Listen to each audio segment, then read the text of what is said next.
In this episode, we're tearing down a legendary Ninja 400 engine.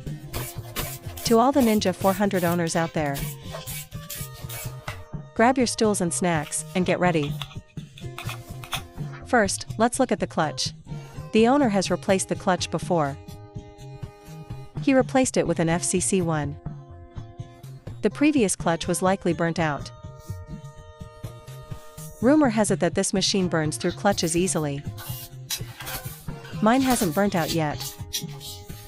And now, word is spreading that the CF450 is also starting to have clutch issues. This FCC clutch also uses paper-based plates. The original clutch setup is a slipper clutch. Let me show you, this is the clutch basket. It's the slipper type. The bearings used are Japanese NTN. This was expected. They are still the long-life TMB series bearings. Previously, some riders told me that watching my teardown videos makes them anxious, especially when I disassemble the same engine model they own. Hearing that, I acted like a concerned netizen. To comfort them, I might only repair a few hundred bikes a year from this brand. Compared to the total sales of this brand, that's practically nothing. There's no need to worry, the failure rate is actually quite low. But as I tear this machine down, I'm starting to get anxious too. Sorry, I guess I'm not a very good, supportive netizen. Look at this camshaft. This is a forged camshaft. And it has been lightweight. Here comes the part that causes anxiety. Look, the plug on this camshaft is gone. This thing is really light. One rod is lighter than two. Compared to the Benelli TNT 300, the plug for this intake cam is also missing. Look at this shameless plug. You should have just stayed inside the camshaft. What are you doing out here? Tell me, how can I not be anxious? Look at this. It's very loose. It goes right back in with just a push of the finger. I wonder if the manufacturer has improved this. I've repaired 4 Ninja 400s in total, and 2 of them were like this.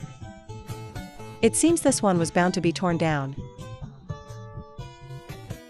I honestly didn't have time to see you earlier. So, you see, even imported bikes aren't without their flaws. Let's check the valves. The valves are all fine.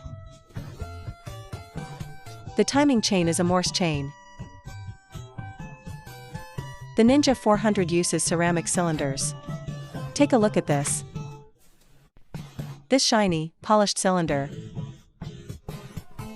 It really is beautiful. Just like a mirror. See what I mean? But I'm telling you, we can make these domestically too. The reason you don't see them often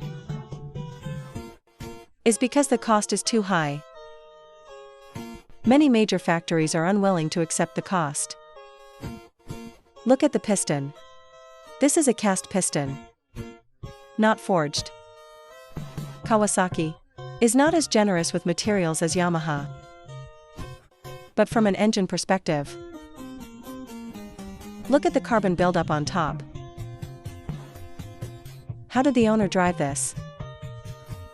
As for the piston rings, as expected, they are Riken. In my personal opinion, I believe the one most willing to use high-quality engine materials is Yamaha. Look at the Yamaha R2 series. They all have ceramic cylinders and forged pistons.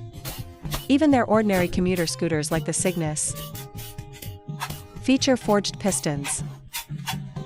The Blue Core name isn't for nothing. That piston weighs less than 70 grams. It must be the lightest piston among all 125 cubic centimeters scooters. Otherwise, how could its fuel economy be so outstanding? Otherwise, why call it Blue Core? Now, let's talk about the Ninja 400 and the clutch issues on the CF 450. Both use slipper clutches. A slipper clutch certainly won't last as long as a standard one, because its frequency of engagement and disengagement is much higher than a normal clutch. So, if you repeatedly blip the throttle and then pin it hard, it's very easy to burn it out. So, to the owners of these models, try to be mindful of that. Look at this battle axe style crankshaft on the Ninja 400. Engines with this kind of crank design are usually quite extraordinary. That's why the power is so aggressive. The crank isn't scored or damaged. By the way, what's the issue with this bike? One is an abnormal noise from the cylinder head. On the other hand, the owner asked me to open it up, specifically to check the transmission gears. Look at this crank web, doesn't it look like a battle axe? I should take a scrap crankshaft and wire cut it